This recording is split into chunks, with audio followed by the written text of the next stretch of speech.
Thank you so much for clicking on this video, guys. My name is Georgie Sandoval, and I just got done watching Frankenstein, directed by Guillermo del Toro. Quick, oh my gosh, this movie was phenomenal. I was anticipating this movie ever since the trailer came out. I am a big Guillermo del Toro fan, and I love his films. Everything from Pan's Labyrinth to The Way of like Water and everything. It's just Guillermo del Toro has this style about him in storytelling that's so rich. I loved his recent film, Pinocchio. I yes, I just love Guillermo del Toro, bro. Okay, so just some of my thoughts. Um, Jacob Elordi's performance. Damn. I'm sure you guys know that I believe the original casting for the creature was Andrew Garfield. You know, a lot of people were really hyped for that, but I think to some scheduling differences, Andrew Garfield had to pass up on the role itself. So Jacob Elordi took up the role, and Guillermo del Toro says this in an interview where he says he casted Jacob Elordi by his eyes. He says that he has this specific innocence in his eyes, and in this film you see it. You know, you empathize with the creature by this innocence that Jacob Elordi has. You know, he has a sense of wonder, this awe in his eyes, and it's just so beautiful. You know, in the beginning of his performance, he doesn't talk. You know, I think he has like his mouth is part of his face covered, and it's just through the eyes, and it's beautiful performance. Just such big props to Jacob Elordi. He did such a great job. It was phenomenal. Another thing is just the way Jacob Elordi has the physicality of the character, in the sense that I believe he said in an interview where he would try to make the motion of someone that's learning to walk again. You know, and when the creature first comes into existence, it's beautiful because he has his awe in the world. You know, in the film, I believe Oscar Isaac's character, Victor Frankenstein, says that he's never felt coldness, warmth. You know, he's just learning everything new now. It's just such a beautiful performance where it's like you're like watching a kid take his first steps, you know, and they just portrays the character again in such an innocent way where us, the audience, just can't help but feel this just utter compassion that he has towards him that Victor Frankenstein does not, which takes me into Oscar Isaac's performance. So Oscar Isaac in this role was amazing in the fact that you see this frustration in his character. You see the stress of having so much knowledge that it's a burden. You see the burden come across in his performance, and Oscar Isaac is so just brilliant in his performance where when you see him on screen, I know for me, I just felt so stressed seeing him perform because he knew all this stuff, you know? So every time he would come on screen, I kind of like regretted. I kind of like just like was I'm gonna be honest, I was scared of his character at times. Going back to the fear in that sense, Jacob Elordi's character, the creature, right? There are going to be some spoilers. So in the creature, when he's being created, Victor has him has him in cuffs, right? Has him in chains in the basement of the tower. And there's this scene where the creature, obviously physically, he looks scary, but he's scared of Victor, you know? And Victor, I think, even beats him at one point with like a metal bar and just like shakes his chains in front of him. Like, are you scared? Like taunting him, like really showing the monster that Victor is instead of the creature being the monster. So that sense of fear that the creature had towards Victor was like very much felt by the audience, in the sense that you're sucked in to Oscar Isaac's performance where you just feel so just tied, you feel so stressed in it, that when on the contrast again, but going back to the creature and the creator, when the creature's on screen, you have this sense of just like honest, this sense of just like you feel the for lack of better terms, the beautifulness just being shown on screen, compared to when Victor's on screen, you're just like, oh, like you're just like you're scared. You know, you're fearful. You don't want Victor to see the creature anymore. I thought that was a scene that was just so heartbreaking, but so beautiful in the sense that you see the two very opposing natures of the characters between the creature and the creator. And I just loved Oscar Isaac's performance because he really sets home the story of father and son that Guillermo del Toro wanted to tell with this story. From an interview, Oscar Isaac talked about the process of how Guillermo del Toro reached out to him for the project. Oscar Isaac said that Guillermo del Toro invited him to his Bleak House. If you don't know, Guillermo del Toro's Bleak House is a house that he has where he has all this different statures, movie memorabilia, because he's such a fan of film. And I know in the Bleak House, I remember seeing the house tour on YouTube, and Guillermo del Toro has this giant Frankenstein head at the entrance of his of his home, because Guillermo del Toro at a young age always empathized with the monster in the books. I remember in an interview he said that he felt that he can be himself because of the monsters that he read through the books and seen through the films.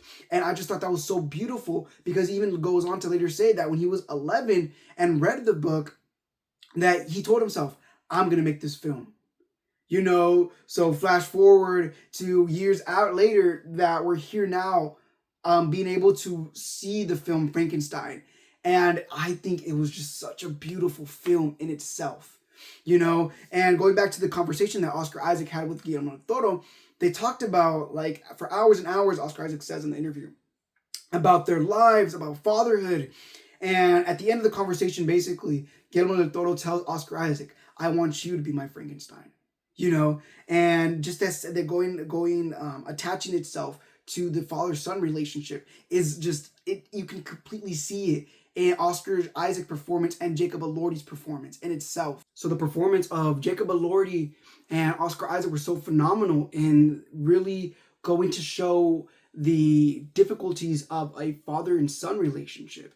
Even later on in the film, Oscar Isaac's character, Victor Frankenstein, later says that he's there to mold him, and that really just goes back to the sense of how a father and son relationship really works. Because a father, obviously speaking as a son, a father raises his boy to become a man, basically molding him into the man that he'll be in the future, and oftentimes is a reflection of the father himself. And going back to the film, if you really think about it, Victor's dad despised him, and now Victor's doing the same to the creature.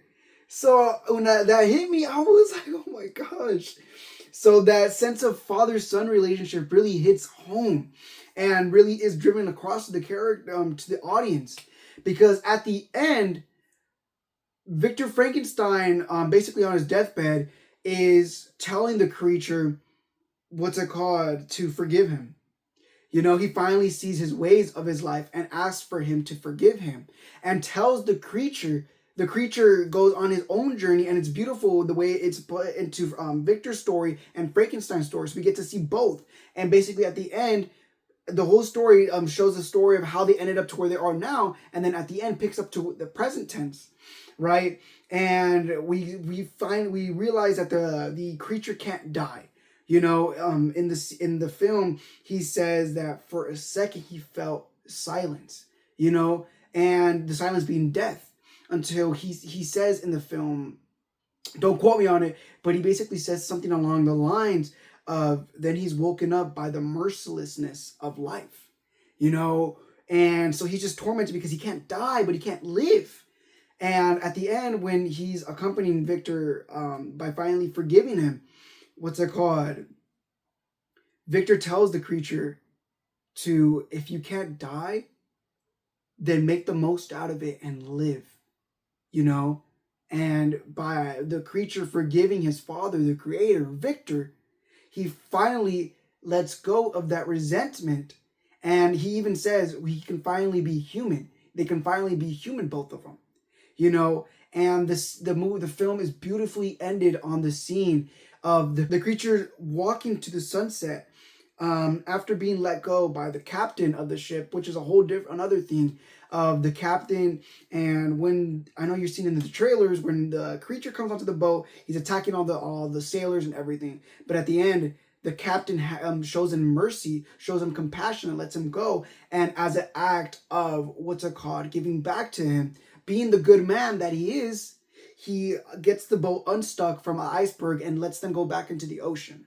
And the scene is beautifully ended on the creature walking into the sunset and feeling the warmth of the sun, calling back to the scene where the creature and the creator both meet each other for the first time, and Victor tells him, no, the sun's okay. It just feel the warmth of it. So we're brought back full circle at the end where the creature is just enjoying the warmth of the sun, and that lets us know as the audience that the creature can now live, and finally Victor's what's it called whole goal in his life was to bring life, and he was finally able to do that. By the end, what's it called, the creature finally forgiving his father, right? That's his choice. Mia Goth's character even says that. And talking about how choice is a sign of life. Don't quote me, but she basically said something like that. And at the end, where the creature finally forgives Victor, he taking in the warmth of the sun and has a smile on his face where it shows that he can finally live, because he made that choice of forgiving his creator. Mia Goth's freaking performance is so good, bro. Her performance in the film was just such a polar opposite to Oscar Isaac's, where Oscar's is just so cold, so detached from reality, doesn't show empathy, in itself. He is the monster, in the film, and he's less human than the creature himself, and Mia Goth's character is such a polar opposite to that because she's this beacon of warmth.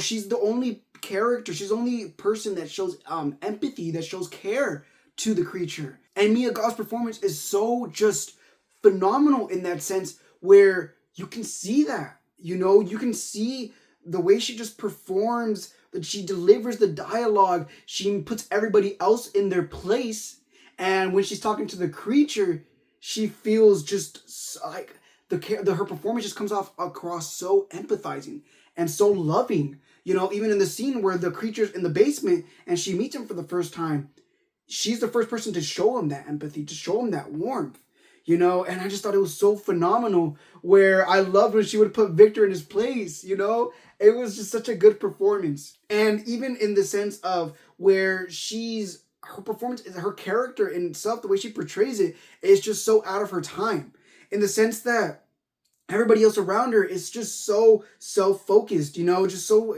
focused on their achievements, on their success, that they're not living. And even the people around them felt that, because even Victor himself in the movie says his achievement felt unnatural and there was a void of meaning in it. And that just really shows everything that all the characters in the film around Mia Goth's character, Elizabeth, really felt. And I feel like she just felt empty in the way where she was longing for more, and found that again in the creature. And Mia Goth's character is so in the moment in every scene that it's just so beautiful. And it's even further cemented later on when she says at her deathbed, spoiler, when she tells the creature that her place was never in this world. And in that sense, maybe I'm seeing it wrong, but in that sense, it just makes me feel like she was never really part of the society that she was living in. She longed for something more, and she found that within the creature. So, and I just thought, yes, she serves like as the love interest of, like, damn, 3 people, damn. But she also just serves as this sense of like empathy, the love that we have in life. And I just think Mia Goth's performance was just so beautiful in that sense, and she really nailed it when it came to that. So overall, I love Frankenstein, the film. It really spoke to me, and again, I'm new to YouTube. I want to do my first breakdown on Edward Scissorhands, but after watching Guillermo del Toro's work on Frankenstein, I just needed this to be my first review of a film. You know, so thank you, Guillermo del Toro, for allowing me to just encouraging me to fulfill my dream of being a creative artist, and acting, directing, writing, everything. So thank you, Guillermo del Toro. You did an amazing job in this film. And for you guys, if you guys want to see more reviews, I could do more in-depth breakdowns as well. Again, I'm new to YouTube, so give me a break. But thank you so much for clicking on this video, and I hope you have a wonderful rest of your day. See you then.